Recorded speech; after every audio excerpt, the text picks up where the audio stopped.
rail for a pace before his midday meal.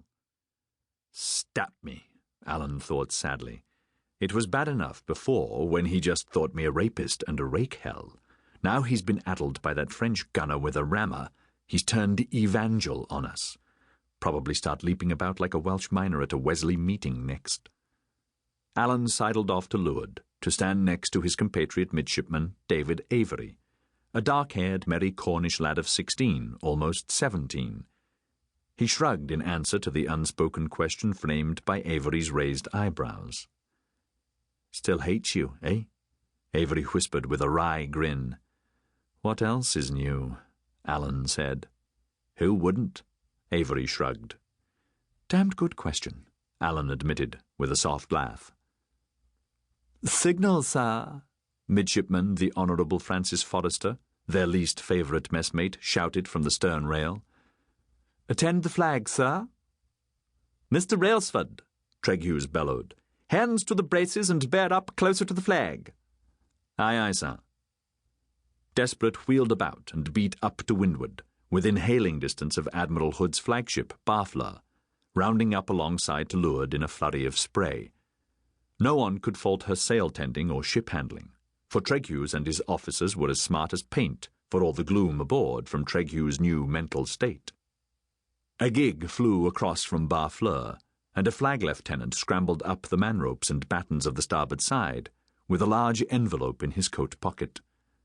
After a brief conference with Treghughes, he was back over the side and flying back to his own ship.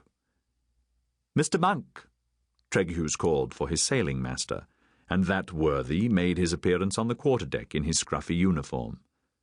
"Lay us on a course for Charleston in the Carolinas. We have dispatches for General Leslie." "Aye, aye, sir," Monk replied, shambling his way to the charts. "Here now, quartermaster. Lay her due west for right now. Hands to the braces, smartly now. The flag's watching."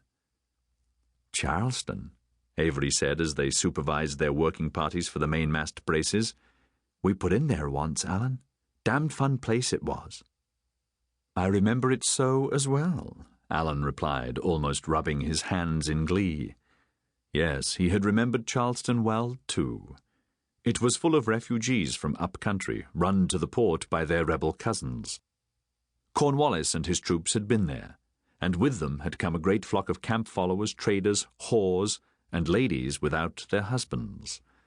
When he had been on the dispatch schooner Parrot, he had had a wonderful run ashore at Charleston and didn't think things had changed much in the interim. The real problem, though, was going to be getting ashore at all. Treghughes might not look kindly on giving him leave.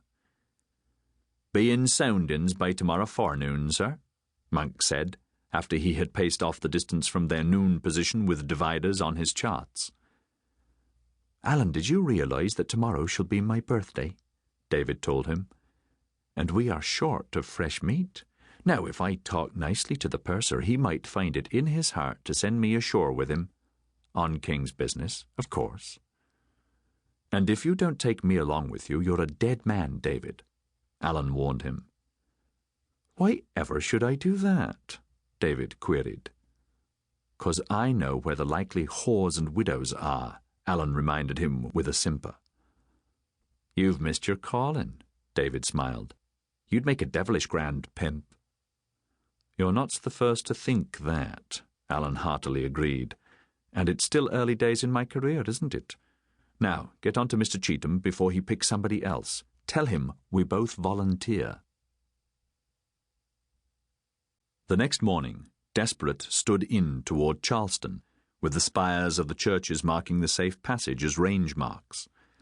They had been painted black by the rebel defenders in last year's siege, but if anything, they had stood out even more prominently than when painted white, so Desperate had no difficulty finding the channel. Alan was turned out in his best uniform, as was Avery, while Forrester and Carey were in their usual working rigs. A copy of DeBar's Atlantic Neptune was in Alan's hands, the sketchbook of all major towns and headlands of the American coast. It had set him back 7 guineas, but it had been worth it to show the sailing master and the others a keenness at the sea trade which he did not always exemplify.